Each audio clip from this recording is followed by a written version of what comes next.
la précise clarté et le petit chapeau semble guider ses ombres vers l'immortalité.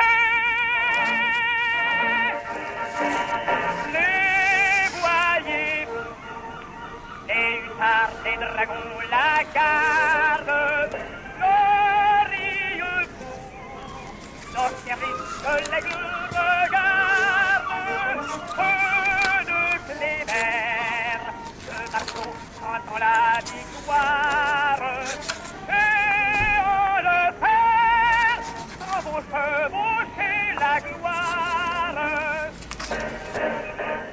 Mais le petit soldat... L'idée de faire un film sur mon grand-père m'est venue un beau matin à Boulogne-sur-Mer, dans le Pas-de-Calais. Dans le grenier, mon père avait conservé un dossier avec des photos et des documents de famille. Mon enquête démarre à une vingtaine de kilomètres de Boulogne, au nord-est, à Marquise. Au milieu du XIXe siècle, Marquise est une commune très active. D'une part, il y a la richesse minéralogique du sous-sol de la région, avec deux immenses carrières sur la commune de Ferques, qui donnent au paysage l'apparence d'un désert bousculé par les masses énormes de rochers et de blocs de marbre. Une trentaine d'ateliers participent à l'extraction, employant en 1840 600 ouvriers. Une partie de mes ancêtres travaille à la carrière de la Vallée Heureuse et au Auban, l'une des plus importantes carrières d'Europe, comme tailleur de pierre. On trouve également du charbon en petite quantité, parfois à fleur de sol, à Ardingan, Fienne, Ferques. Mon arrière-grand-père maternel, Théophane, décédera d'ailleurs accidentellement le 31 mars 1891 en tombant dans un trou d'eau à l'âge de 35 ans, alors qu'il était manœuvre au lieu dit Le Carbon, laissant sa femme seule avec 4 enfants en bas âge, dont ma grand-mère, dont nous reparlerons plus tard.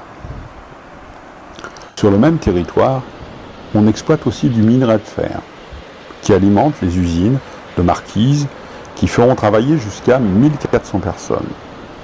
Le minerai de fer est très présent dans la région, dans la vallée du Denacre, à Ouissant, Élingan, Outreau, Le Lingan, Vimy, Landretin-le-Nord, soit en cueillette en surface, soit en extraction dans les tranchées. Bonhomme, ne sais-tu pas qu'à toi seul appartient la terre? Bonhomme, ne sais-tu pas qu'à toi seul appartient la terre, sans être écrit chez... Mon grand-père, Jules Dorier, voit le jour au sud de Marquise, à Offretin, le 26 septembre 1888. Son père, Jules Auguste, est cultivateur journalier. Jules Auguste et sa femme Eugénie auront ensuite 3 autres enfants, 2 garçons et une fille qui décédera peu après sa naissance. À l'époque, il y a une centaine d'habitants au village et Jules Auguste est adjoint au maire. Ce n'est pas la richesse dans la famille, mais le potager améliore l'ordinaire. On mange des œufs, peu de viande, si ce n'est du porc que l'on élève ou que l'on achète au marché sous forme de lard cuit. Il y a une école publique à Offretin et Madame Veuve Tourens y est institutrice. Le petit Jules y apprendra à lire et à écrire. En 1900, la famille déménage pour s'installer à Marquise. Et le père va travailler à l'usine métallurgique. Arrêtons-nous quelques instants pour retracer l'histoire de ces usines. 2 usines métallurgiques sont créées à Marquise. L'une dite usine numéro 1 sera créée par messieurs Pinard frères sur les rives du ruisseau Le Cambreux, fournissant d'abord des gueuses puis des moulages. L'usine prend vie de l'extension, prend part à la construction du chemin de fer et à Centrale de Paris, ainsi qu'aux importants travaux de viaducs et fondations des ports de Boulogne, Calais, Dunkerque. L'autre, dite usine numéro 2, occupe les rives de la Slac. Elle connaîtra vite des difficultés liées à un personnel sous-qualifié et à des erreurs d'évaluation des ingénieurs. Elle sera reprise par les frères Pinard, après être passée aux mains des Anglais, qui la céderont à leur tour à cause des événements de 1848.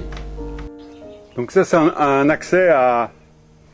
Comment ? C'est un accès à une des 2 cuves, c'est ça? Ça, c'est un accès à une des 2 cuves. Ouais. Le principal problème aujourd'hui encore, c'est la pollution du sol due à ce sable. Ah ouais. Comme il n'y a plus personne pour venir traiter ça, ça n'intéresse plus personne de s'installer là, sachant que les sols sont assez profondément pollués.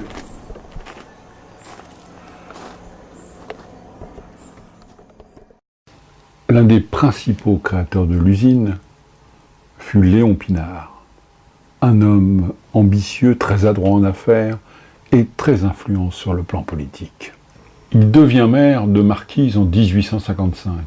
La ville va alors connaître de profonds bouleversements grâce à une certaine forme de paternalisme et de génie du personnage en matière d'urbanisation, faisant construire pour ses ouvriers des logements salubres, une école, un hospice, allant même jusqu'à moraliser les comportements et les distractions. Mais ce personnage charismatique meurt brutalement le 25 février 1859.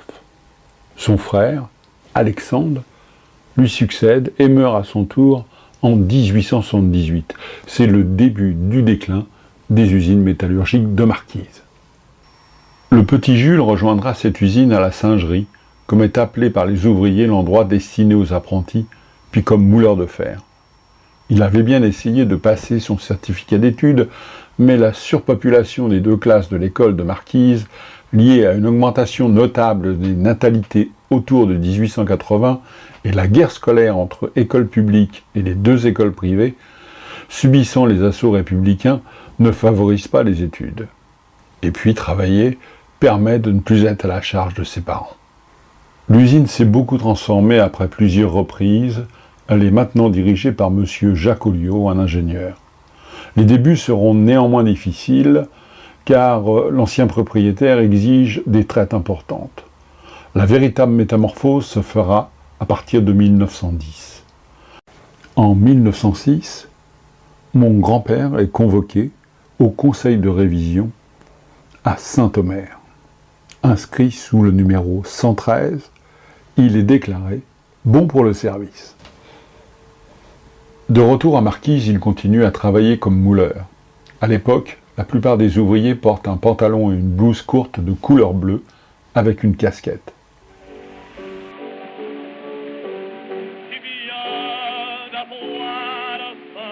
Le 1er octobre 1909, le jeune Troufion part effectuer son service militaire.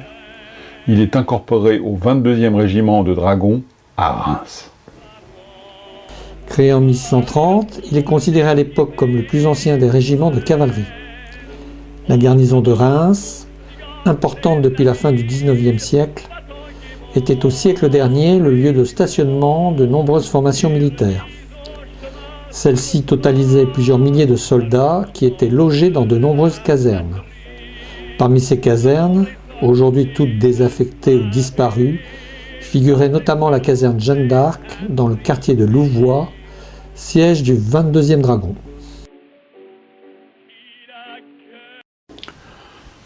Jules Dourier touche son pactage, avec une tunique, dolman de taille 44, des brodequins, une capote. Il reçoit l'instruction de base, ainsi que des cours d'escrime. 5 mois plus tard, cette instruction se termine, et il sera libéré 1 an et 11 mois plus tard. Il refera une période d'exercice en 1913 au 15e régiment d'artillerie, où il s'entraînera à nouveau au tir, au maniement des explosifs et au canon, puisqu'on ne parle plus que de guerre partout. On ne veut plus entendre parler de ces Germains qui veulent diriger toute l'Europe. Août 1914, alors que l'humanité annonce l'assassinat de Jaurès, c'est la guerre.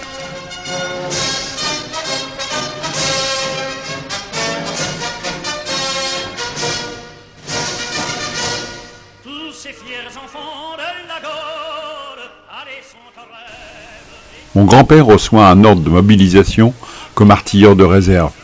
Il embarque et c'est le départ pour Astières dans les Ardennes, tout près de la frontière belge, à quelques kilomètres de Charleroi. C'est le début d'un long périple qui va durer 5 ans.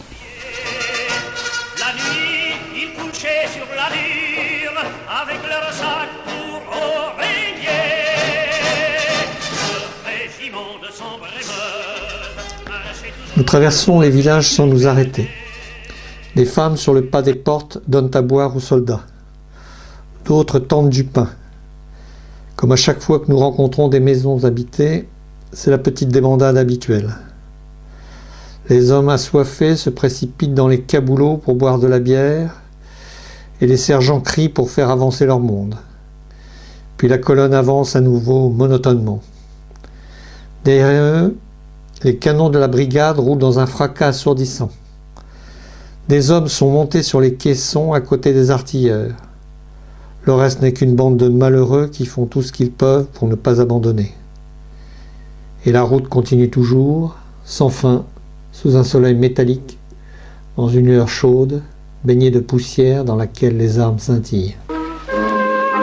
Au début, on pense que la guerre va durer peu de temps. À ceux qui doutent de la victoire ou qui sont pessimistes, le journal La Croix demande de se taire. L'obus de 75 mm projette 508 éclats à la ronde. L'obus de 150 mm 2030. L'obus de 305 mm 8110.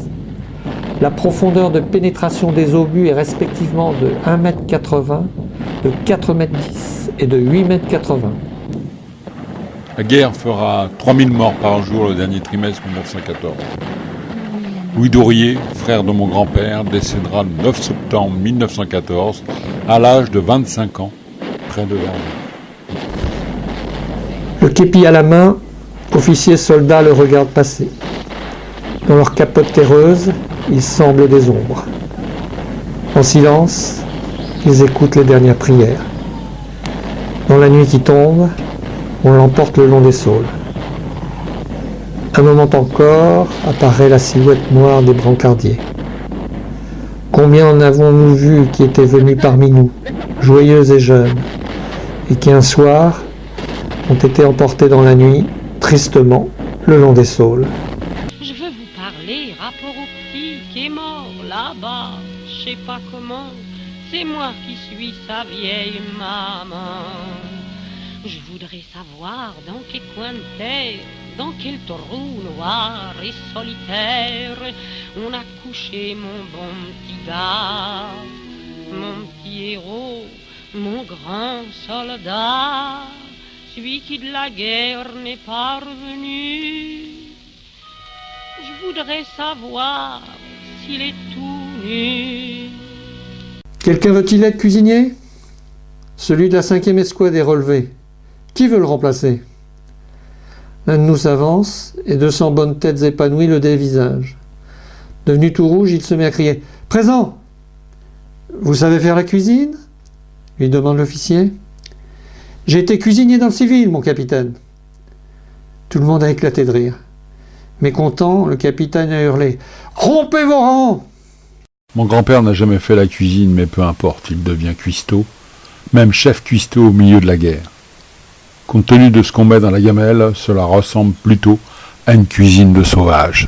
Au lieu de se cacher, tous ces embusqués feraient mieux de monter aux tranchées pour défendre leurs biens, car nous n'avons rien, nous autres pauvres purotins. Tous les camarades sont enterrés là pour défendre les biens de ces messieurs-là. En 1917, Jules est affecté en avril au 215e régiment d'artillerie et le 23 juin, il bénéficie d'une permission pour se marier à Marquise avec Marie Ringot, qu'il avait connue quelques années auparavant. Il sera libéré définitivement le 12 juillet 1919, renvoyé à Boulogne rue du Sud, où il résidera un mois avant d'aller s'installer avec sa femme à Dunkerque, rue Albert Ier. Les canons, les clairons. Il choisit Dunkerque car il vient d'être employé par les chemins de fer du Nord comme chauffeur sur la ligne Dunkerque-Paris.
Devenu mécanicien de route dans les années 20, il partira en retraite en 1939 sous le régime de la SNCF créé 2 ans auparavant.